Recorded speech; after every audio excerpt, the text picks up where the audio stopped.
All right, let's talk more about objectivity.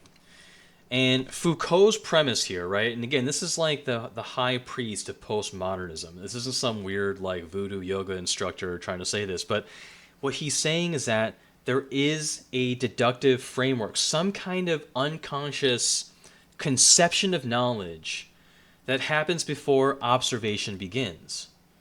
And so when someone says like, "Oh, I'm objective," it's like we none that doesn't even make any sense. Like you've just arrived at the first part of it. It's more about like how you organize those facts, how you value them, how you arrange them, what your assumptions are. So here, let me give you an example.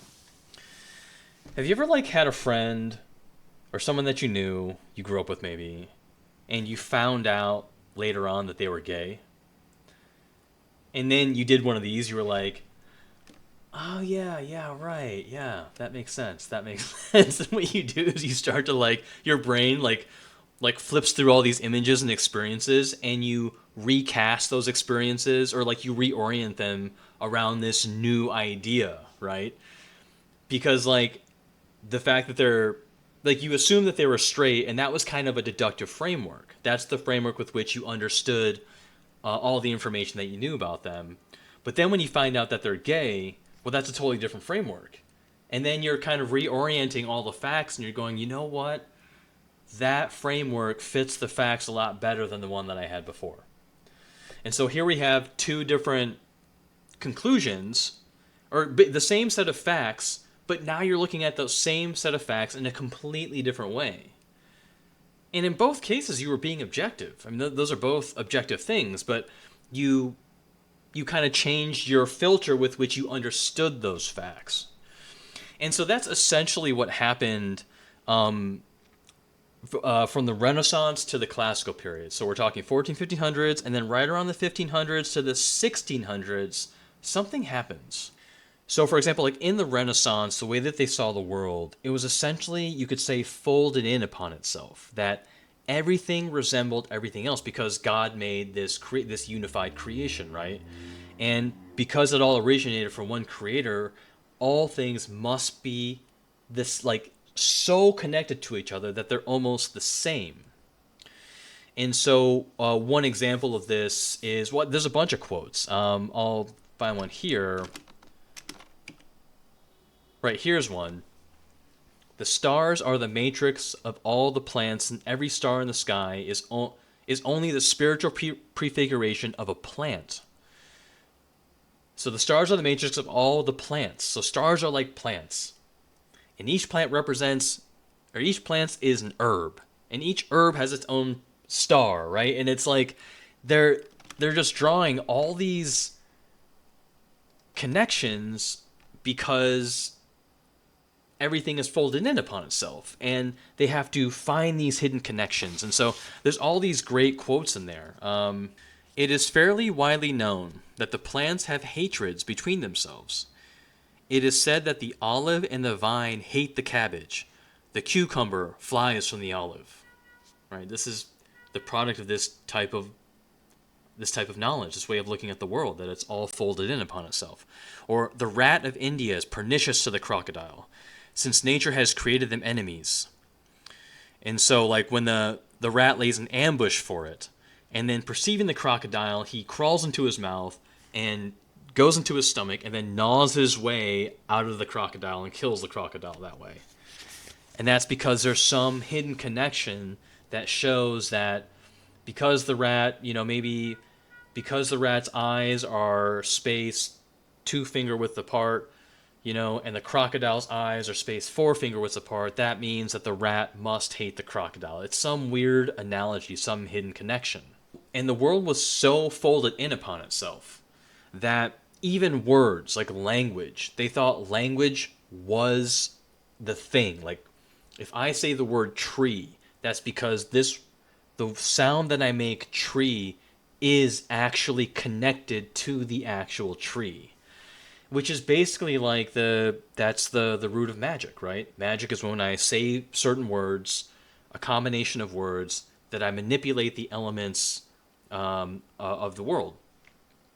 And so they have this one quote where it's like, this guy wrote down, he's like, if you say the word Aussie, which is like the word for snake, that this is the sacred word of snake.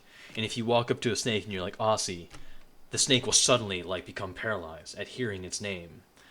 And he even says, like, if you write it down on a piece of paper, like a parchment, and show the snake will read the word and then become paralyzed. So that this was what was happening. And basically, Sir Francis Bacon, right around the 1600s, at this time, the more noble sciences discovered that the heavenly bodies don't revolve in perfect circles. They just thought, oh, because God is perfect, they revolve in perfect circles.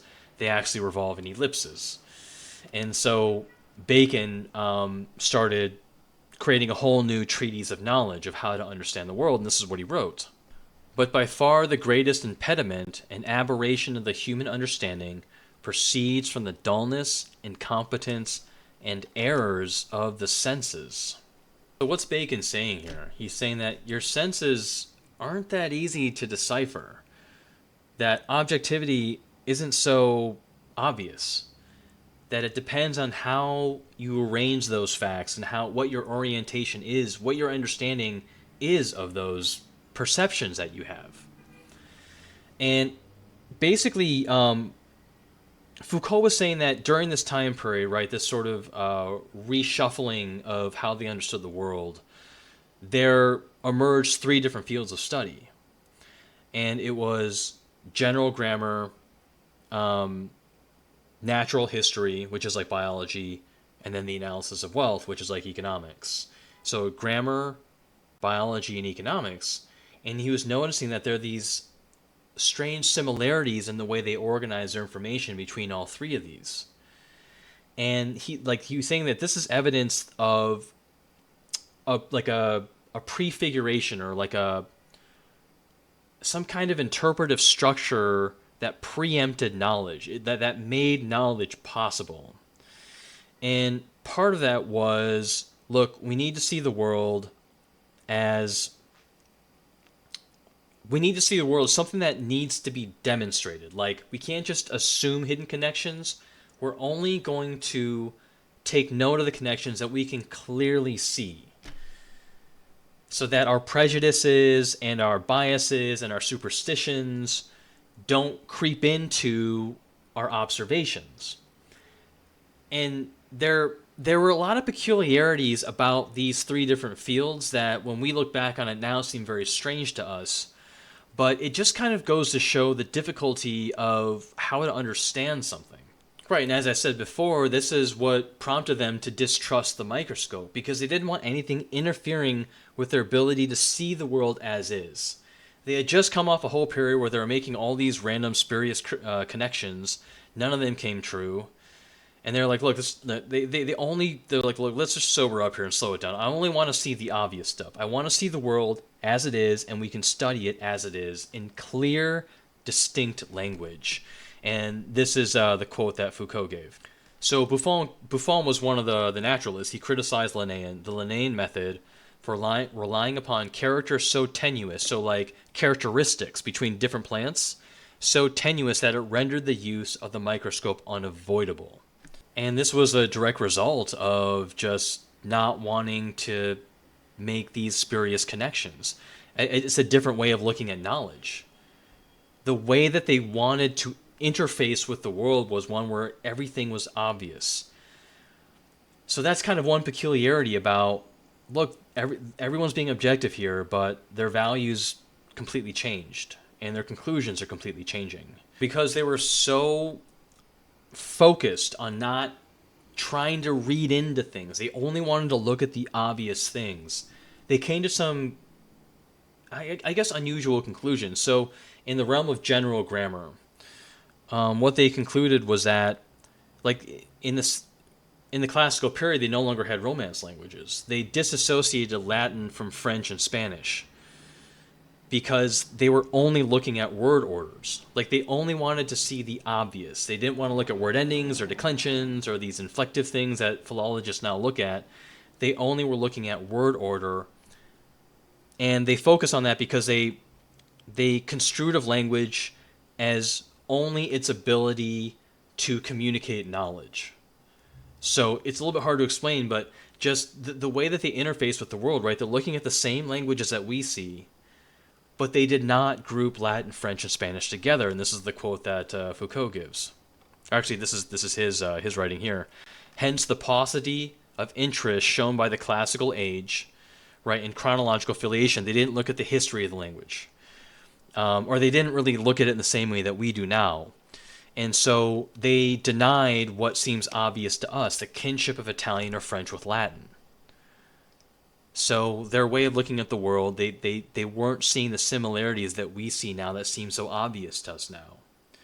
And another really interesting thing that took me so long to figure out because it was just so bizarre was in economics, or what Foucault terms the analysis of wealth, when they were talking about the value of things. How do you determine its value? And they were talking about labor, right? And you would think, okay, well, the amount of hours that a worker puts into a product,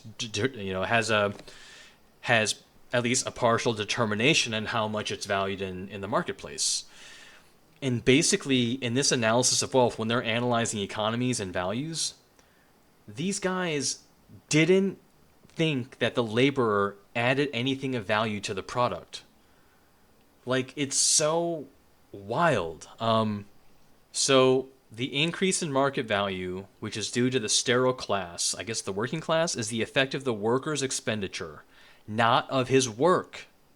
For the idle man who expends without working produces the same effect.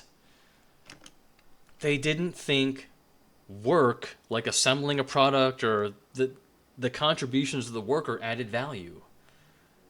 It's just so crazy to think about.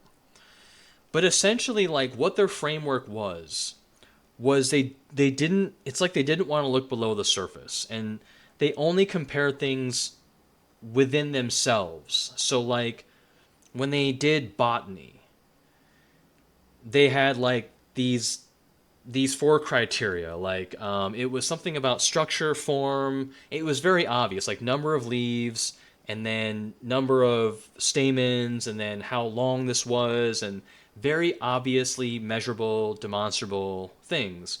They didn't even trust color because color was too ambiguous. And then what they did is they laid those plants onto a table and they just compared each plant to itself. They didn't have any other like type of way of comparing them. It's a little bit hard to explain, but it's kind of like with economics, like in terms of the determination of value. They can only determine value in terms of consumption, like as he was saying that the man who spends money on things is as valuable as the worker. The worker is only valuable because it consumes food. Like they can only describe value in terms of demand. So value is only described in terms of value. And like that's just they kind of flatten the world. And then what happened in the 1800s and the 1900s is then we start adding in more invisible forms of value. So for example, like the way they arranged animals wasn't just by the surface, the number of feet, whether they fly or not, right? They looked at organic structure, and that's when they start to have like dolphins as mammals, and insects were now separate from shellfish, and like it's because of that organic structure. So it's this internal thing, it's functionality. Again, these somewhat arbitrary ways of dividing things, these arbitrary constructs, but then through the use of these arbitrary constructs, we're able to understand more about the world, and it generates more knowledge. And so the whole point is like objectivity isn't so objective. There's a pre-filter that you use, that you have to use in order to orient the facts around some measure of value.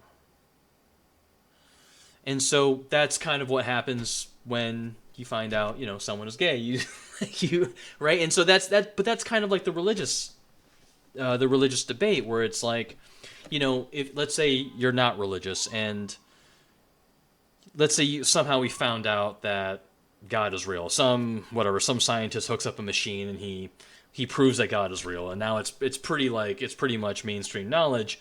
Would you then look back on your life and go, oh yeah, you know what, that makes a lot of sense? Like, would you do that? So I think a lot of the debate now is about proof and evidence, right? Because the keepers of knowledge in this era seem to be the scientists, and I can't tell you how many times I read studies show that in now it's gospel, now it's true because studies show that this happened, that this is 100% true, and it's like when people talk about is there proof of God, right? Um, you know, I think the main question that I have is like, well, what would you consider proof? I mean, how would you? We're talking about a deity with a consciousness, right? And it's like it's almost like what you want to do is bring out some weird electron microscope and then, you know, put this deity into a petri dish and poke it 3 times a day, and then, then you can do it over a period of time, and then you prove certain things, right? You're trying to isolate. It's like it just seems like it's almost like, as I said in the last video, like you're trying to bring a tape measure to study fire. It's like the tape measure is not really going to help you understand fire. And if you bring a certain kind of scientific method framework to the study of God, it's like it just seems difficult. One study that my dad mentioned was they had like a cancer, they had different cancer patients or different terminally ill patients, and then they had like a number of nuns or something praying for each of them. And then it's like, well, were there better outcomes with the people who prayed for them? And I think what I remember was there wasn't any difference. And I was like, oh, okay, that's depressing, But it's like that. I mean, that's one way you can kind of do it, but these longitudinal studies, they're difficult to sort of figure out. I mean, to me, it's like if you were to try to use a scientific framework to prove God, like beyond miracles, right? We can talk about miracles in a second, but like you'd probably want to use a psychological framework because psychology is a study of behavior, the behavior of conscious beings. And God is a conscious being, and so if anything, you would try to have studies that talk about the impact. I don't even know. It's hard to know what kind of scientific study you could come up with that would constitute proof. Like, I never know exactly what people mean by, like, proof. Maybe it's that if I pray and my prayers get answered, then that's proof. Or maybe, like, I'm not sure. Like, sometimes I think what people want is, like, for God to just be like, hey guys, okay, you can stop arguing now, and then he closes the door or something, and I wish it went down like that, I wish it was that easy. But is that the only criteria? It's when I look at some of these YouTube personalities, like Alex O'Connor, for example, who I really like. I really just like listening to the guy. It's hard to not like the guy, to be honest. And he's saying, I really want to believe this, but when I read it, I'm just not convinced, or I just feel nothing. He mentioned this thing called radio silence when he prays, that he receives nothing. And I guess what I would say is that, let's say this is something you're trying to pursue. I would say try to become a little more subjective. I guess that's the main, because there's a framework that it doesn't, we're not inanimate objects. These aren't inanimate forces, these are animate forces, right? This is a consciousness. And most atheists who convert, right, who have these conversion experiences, what they communicate is a subjective experience, like a transformative encounter, which is highly subjective, right? I mean, the only problem, it's like you want to have it be demonstrable and repeatable and beyond doubt. And it's like, if God is a person and he talks to each person, that's not so easy. I'm in this scenario now where it's like, there's this girl that I really like, and She's in the same friend group, and so I see her regularly. And I don't think I've ever liked a girl this much. I'm actually these feelings that I have, I don't know what to do with them because I've never actually had them. I don't understand them. I don't know what they mean. Am I just an obsessive, crazy person, or is this like, do I actually really love this person or like this person? I've considered like proposing, just being like, why don't I just propose to her? Fuck it.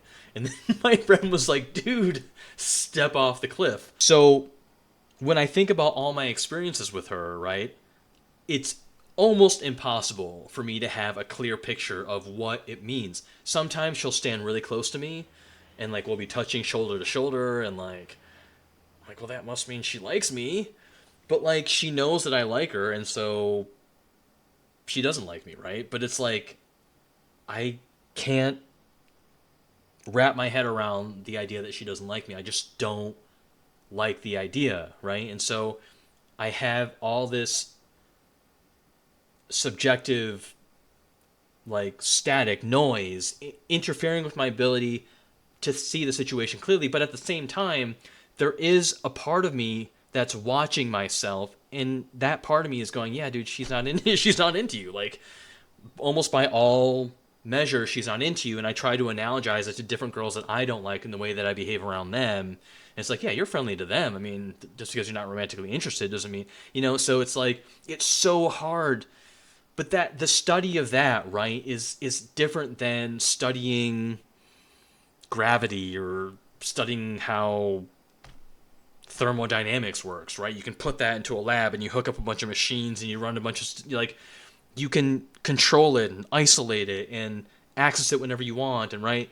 Whereas this girl, it's like I can't bring a bunch of machines over, and all I can do is try to observe her behavior. Then I have all these barriers, and it's like it to me the pursuit of God and understanding that is a little bit more like that, because the experience you have of the world is more like, does this girl like me or not, rather than what's the third law of thermodynamics and does the boson constant remain valid. And it's like you rarely ever get into a situation where you hook up a giant machine, you run a bunch of analysis. Like, that almost never happens. That the way you go through your life is you have this framework and you're making all these subjective decisions based on experience. You're asking other people, right? In that way, you're being objective, right? When you start asking other opinions, and it just seems like we need to place a greater emphasis on that type of pursuit, because those pertain to the things that we actually care about. It's similar to like, how do you know you like the song that you like? How do you know that's your favorite song? It's like there's something. Prove it to me that's your favorite song, right? Are you gonna hook up a bunch of machines and put a bunch of notes on your? No, you're just gonna be like, dude, I love it, and then you're gonna turn it on. You're gonna be dancing to it, and be like, yeah, man, that guy loves that song, Like, it's kind of like, how do you know if you're in love? My friend has gone through all kinds of turmoil trying to figure out if this girl that he met, he really loves her, and should he commit to her, and should they move in together, and should he, do all these different things for her, and he's trying to figure out, God, do I like her or not? Do I like her or not, right? And that's not really a scientific thing. It is in some sense, but like, it's more of like you kind of just look back at the experiences. He's got to feel things. We talk about it. He talks about with other people. And then, he makes a decision, and then we hope for the best. And I really think the pursuit of God is more like that. And so I think the scientific method, right, it has its uses, right? Of course it has its uses. Like, my life is amazing because of all this. But it's not always appropriate in every situation, and I kind of feel like the problem we're having today is like everything is an object, right? I'm being objective. Everything is I'm an object. I'm this collection of cells, and I have my body temperature is 98.6, and my all these different numbers, and it's like, dude, except that you're a subject. And so sometimes it is appropriate to be subjective, but of course you apply wisdom to that, right? You test it with other people, and I think some kind of collective subjectivity is probably is probably another way with which to evaluate truth. So there you go, just my 2 cents.